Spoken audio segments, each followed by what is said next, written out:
आज हम नवधा भक्ति की चर्चा कर रहे हैं। नवधा भगति कहूँ तो ही पाही, सावधान होई सुनु मन माही। आज नवधा भक्ति में दूसरी प्रकार की जो नवधा भक्ति है उसकी हम चर्चा करेंगे।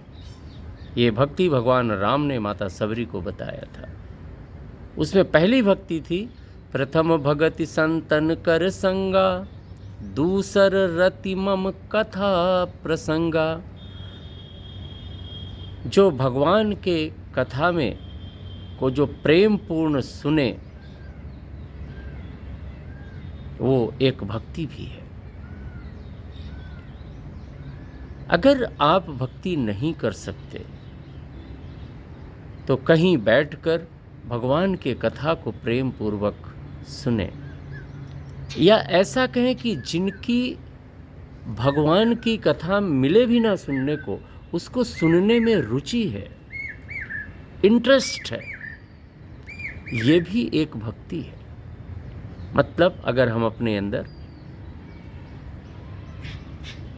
टुवर्ड्स भगवान की कथा, भगवान राम की कथा, इसके लिए अपने अंदर हम एक इंटरेस्ट जगा लें, एक भाव जगा लें, तो ये भी एक ढंग की भक्ति होगी। मैंने कई लोगों को देखा है जहाँ पर गाँवों में रामचरितमानस बड़े धुन के साथ गाया जाता है, उसके बीच में गाने वाले लोग तो सब होते हैं, लेकिन कुछ लोग ऐसे भी होते हैं जिनकी रामचरितमानस को सुनने में, भगवान की कथा सुनने में रुचि होती है, और वो बैठ करके उन पाठों का श्रवण करते हैं, केवल सुनते हैं।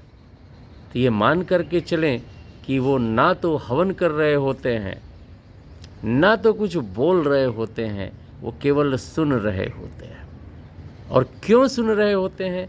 क्योंकि उनको भगवान की कथा से प्रेम है। और जिन्हें भगवान की कथा से प्रेम है तो नवधा भक्ति यही कहती है कि वो भगवान की पूजा कर रहा है। जहाँ कहीं पर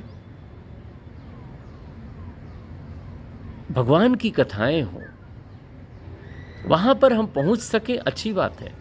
नहीं पहुँच सकें तो हमें ये अगर लगता है कि चीज़ें अच्छी हो रही हैं, भगवान हमें नहीं बुला रहा है, तो ये मान करके चलें, उसका लगाव दिखेगा।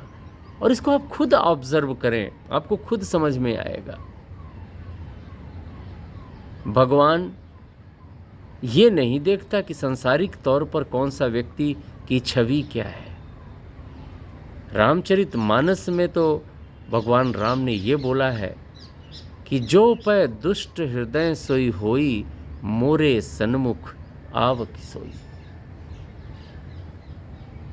निर्मल मन जन सो मोहि पावा, मोहि कपट छल छिद्र न भावा। तो सीधी सी बात है, सन्मुख होई जीव मोहि जबहि, जन्म कोटि अघ नासहि तबहि। जैसे व्यक्ति, भगवान तो यही बोलते हैं कि जैसे आप व्यक्ति भगवान की तरफ चल पड़ता है, भगवान की कथाओं में उसकी रुचि बढ़ती है, तो उसके कोटि जन्म के पाप समाप्त हो जाते हैं। तो ये नवधा भक्ति का दूसरा पार्ट है कि जहाँ कहीं भी इस ढंग की कथाएं, प्रभु चरित्र सुनने को हमें जिस भी माध्यम से मिले। एक 90s में एक धारावाहिक चला था रामायण, रामानंद सागर जी के तरफ से।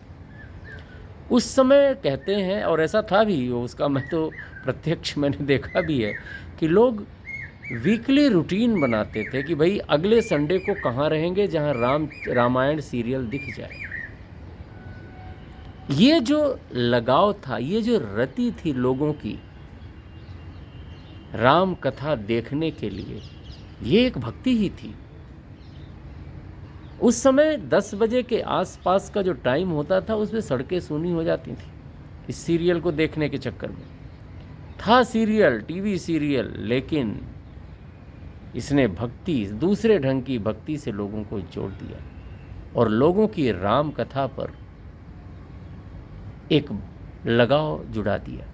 तो जब आपका राम की कथा पर या किसी भगवान की कथा पर आपका लगाव लगा रहे तो आप ये मान करके चलना कि ये दूसरी प्रकार की भक्ति है। तेज बारिश में किसी गांव में हम एक बार रामायण गाने गए और वहां पर जब हम पहुंचे तो देखा कि उस गान तान को सुनने के लिए दूर दूर से लोग आकर के बैठे थे। बरसात का मौसम था, कोई छाता लेके आया था, छाता के साथ डंडी, कोई छाता, टॉर्च, गांव का माहौल जैसा होता है। उन लोगों का लगाव ये भक्ति है। वो गा नहीं सकते थे लेकिन सुनने के लिए आए थे। तो श्रवणम एक भक्ति है, उसके प्रति जो रति है, भक्ति जो सुनने, राम कथा सुनने का जो अंदर से जागरण है, ये भक्ति है। तो अगर कुछ ना कर सकें तो दूसरी भक्ति पर आप ध्यान दें, भगवान राम की कथा को पर प्रेम पूर्वक आप सुनना शुरू करें। आपके अंदर भक्ति का जागरण होगा और जब भक्ति का जागरण होता है तो भगवान राम खुद कल्याण करते हैं। जय सिया राम।